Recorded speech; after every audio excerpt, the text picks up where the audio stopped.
என்னுடைய நண்பர் ஒருத்தர், அவருக்கு ஜாதகத்துல நம்பிக்கை உண்டு. அவரே ஜோசியம்லாம் பார்ப்பார். என்ன சார் இந்த காலத்துல இதையெல்லாம் நம்பிக்கிட்டு இருக்கீங்களே அப்படின்னு கேட்டா, உங்களுக்கு ஒன்றும் தெரியாது சார், இந்த உலகத்துல ஒவ்வொருத்தரும் அவங்கவங்க செய்யற நல்லது கெட்டதுக்கு தகுந்த பலனை அனுபவிச்சே தீரணும் பார். அது மட்டும் இல்ல, ஒருத்தன் செத்துட்டா கூட அவன் செஞ்ச பாவ புண்ணியங்கள் கூடவே போய்கிட்டு இருக்கும் பார். அது எப்படி கூட போவோம் அப்படின்னு குதர்க்கமா கேட்டா, அதுக்கு அவர் ஒரு கதை சொன்னார். அது ரொம்ப சுவாரஸ்யமா இருந்தது. அது என்ன கதைன்னா, ஒரு ஊர்ல ஒருத்தர் இருந்தாராம். அவர் ஜோசியம் பார்க்கறதுல ரொம்ப கெட்டிக்காரரான். ஒருத்தருடைய தலைமுடியை மட்டும் அவர்கிட்ட காட்டினா போதும், அதை மட்டும் பார்த்துட்டு அவருடைய ஜாதகத்தையே அலசி விடுவாராம். அப்பேற்பட்ட திறமை.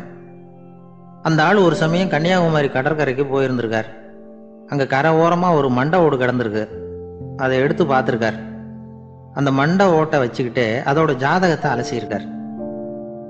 இந்த மண்டை ஓட்டுக்கு உரிய ஆசாமி வாழ்க்கையில ரொம்ப கஷ்டப்பட்டிருக்கணும், நிறைய கஷ்டத்தை அனுபவிச்சிருக்கணும்.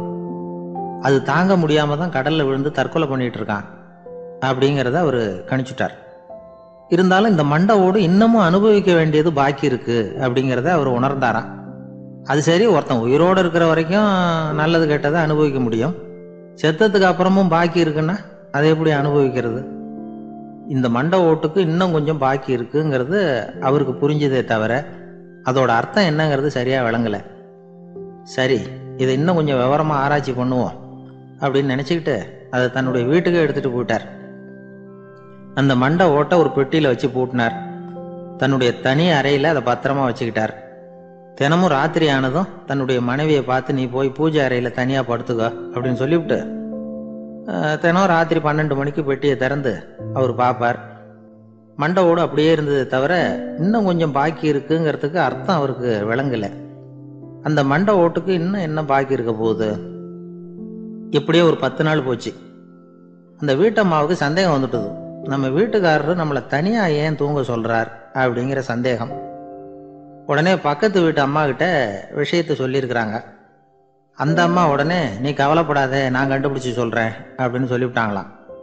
அன்னைக்கு ராத்திரியே ஜன்னல் வழியா எட்டி பார்த்துருக்குறாங்க. இந்த ஆள் மண்டை ஓட்டை கையில வச்சுக்கிட்டு அது திருப்பி திருப்பி பார்த்துக்கிட்டு இருக்கிறான்.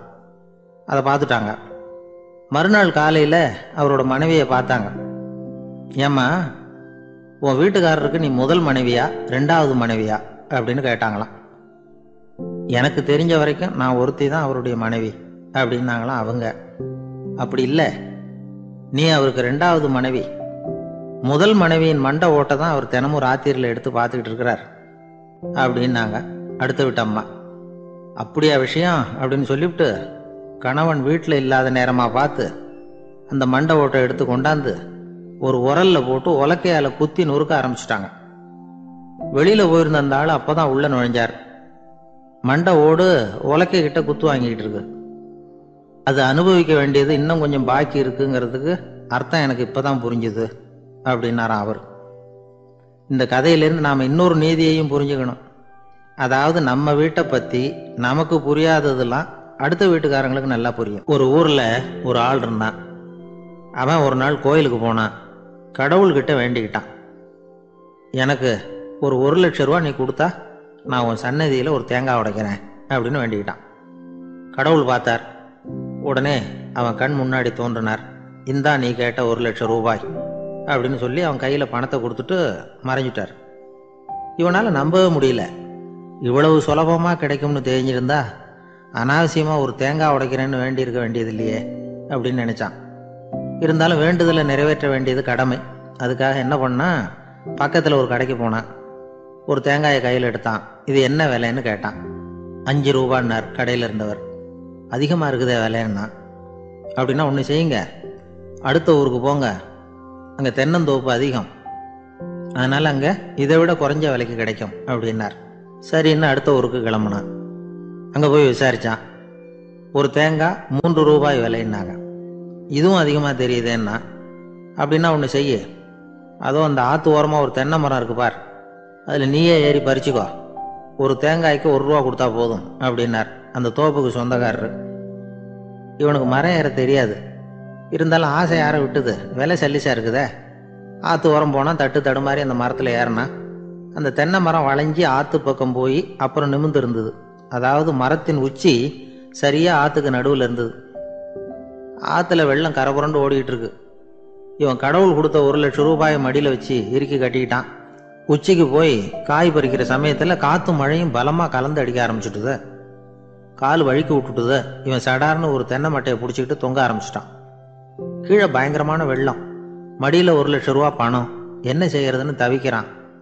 இந்த சமயம் கரையில் ஒரு யானை பாகன் யானையை குளிப்பாட்டிக்கிட்டு இருக்கிறான். அது அவன் கண்ணில் பட்டுது. ஐயா, ஒரு உதவின்னு கத்துனான். அவன் என்ன செய்யணும்னு கேட்டான். உன் யானையை மெதுவாக இங்கே அழைச்சிட்டு வா, எனக்கு நேராக கீழே நிறுத்து, என் காலை பிடிச்சி மெதுவாக கீழே இறக்கி விட்டுரு, என் மடியில் இருக்கிற பணத்தில் உனக்கு 10,000 ரூபா தரேன் அப்படின்னா. அவன் பார்த்தான். காலை கையை பிடிச்சா கூட எவனும் இந்த காலத்தில் 10 ரூபாய்க்கு மேலே தரமாட்டேங்கிறான். இவன் காலை பிடிச்சா 10,000 தர்றேங்கிறான் அப்படின்னு யோசனை பண்ணான். உடனே யானையை கொண்டுட்டு போனான். அவனுக்கு நேராக கீழே நிறுத்தினான். அவன் காலை பிடிச்சான். அவ்வளவுதான். அந்த நேரம் பார்த்து யானை மெதுவாக நடந்து அப்பால போட்டுது. இப்போ யானை பாகன் அவன் காலை கெட்டியாக பிடிச்சிக்கிட்டு தொங்குறான். பரிதாபமாக மேலே பார்க்குறான். அவன் மட்டையை பிடிச்சிக்கிட்டு தொங்குறான். இப்போ யானை பாகன் சொல்கிறான், தம்பி மட்டையை விட்டுறாத, கெட்டியாக பிடிச்சிக்கோ, நான் உனக்கு 10,000 ரூபா தரேன், இதோ மடியில் தான் வச்சுருக்கேன்னா. மேலே தொங்குறவனுக்கு இந்த நிலைமையிலேயும் ஒரு சந்தோஷம். மேற்கொண்டு ஒரு 10,000 ரூபா நமக்கு கிடைக்கும் போல இருக்கே அப்படின்னு. இந்த சமயத்தில் ஒருத்தன் ஒட்டகத்தை ஓட்டிகிட்டு வந்தான் அந்த பக்கமாக குளிப்பாட்டுறதுக்கு. யானை பாகம் பார்த்துட்டான். ஐயா, ஒட்டகக்காரரே, அதை இங்கே கொண்டுட்டு வா, எங்கள் காலை பிடிச்சி பத்திரமா இறக்கி விடு, நாங்கள் பணம் கொடுக்குறோம்னா. அவனும் பணத்துக்கு ஆசைப்பட்டு வந்தான். அவன் காலை பிடிக்கிற சமயம் ஒட்டகமும் நழுவி போட்டுது. இப்போ 3 பேருமே வரிசையாக தொங்குறாங்க. ஒட்டகக்காரன் கத்துறான், தம்பி மட்டையை விட்டுறாத, கெட்டியாக பிடிச்சிக்கோ, நான் என் மடியில் இருக்கிற 5,000 உனக்கு தந்துடுறேன்னா. மேலே தொங்குறவனுக்கு இன்னமும் சந்தோஷம். இவனும் பணம் தர்றேங்கிறான் அப்படின்னா இன்னைக்கு நமக்கு மொத்த பண வரவு எவ்வளவு அப்படின்னு ஒவ்வொன்றா கூட்டி பார்க்க ஆரம்பித்தான். மனக்கணக்கு சரியாக வரல. அதனால் அப்படியே விரலை விட்டு எண்ண ஆரம்பித்தான். அவ்வளவுதான். மட்டையை விட்டுட்டு கை நழுவி வந்துட்டுது. 3 பேரும் பொத்துன்னு ஆற்றுல விழுந்தாங்க. படாத பாடுபட்டு தட்டு தடுமாறி கரைக்கு வந்து சேர்ந்தாங்க. 3 பேர் மடியில் இருந்த பணமும் ஆற்றோட போட்டுது. பேராசை பெருநஷ்டம் அப்படின்னு ஒரு பழமொழி இருக்குல்ல, அதை விளக்கறதுக்காக சொல்லப்பட்ட கதை இது. இந்த காலத்தில் ஒருத்தர் ஒரு நீச்சல் குளத்தில் நீச்சல் அடிச்சுக்கிட்டு இருக்கிறார். காவலுக்கு இருந்தவர் அதை கவனிச்சுட்டார். கரையிலேருந்து சத்தம் போட்டாராம், இதோ பாருங்க, இங்கே ராத்திரி 8 மணிக்கு மேலே நீச்சல் அடிக்கிறது சட்டப்படி குற்றம், அதுக்கு அனுமதி கிடையாது, தெரியாதா உங்களுக்கு அப்படின்னாராம்.